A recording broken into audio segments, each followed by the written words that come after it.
Paneer corn વડા બનાવવાના હતા। બટેકા બાફી નાખ્યા, ધાણા લઈ લીધા હતા, મરચાં લઈ લીધા હતા, પનીર લઈ લીધું હતું અને ડોડાના દાણા એકદમ કૂણો હોય ને એ ટાઈપના। હવે એનો માવો બનાવવાનો હતો એટલે બટાકાને અધકચરા પીસવાના હતા।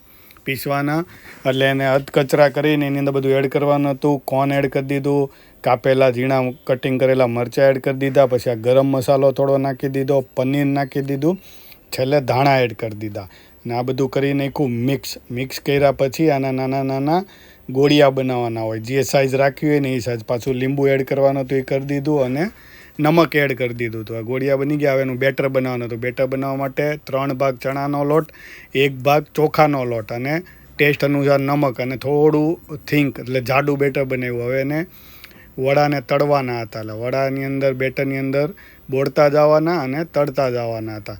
આ ટાઈપ વડા બહુ મસ્ત બને છે, ટ્રાય જરૂરથી કરજો।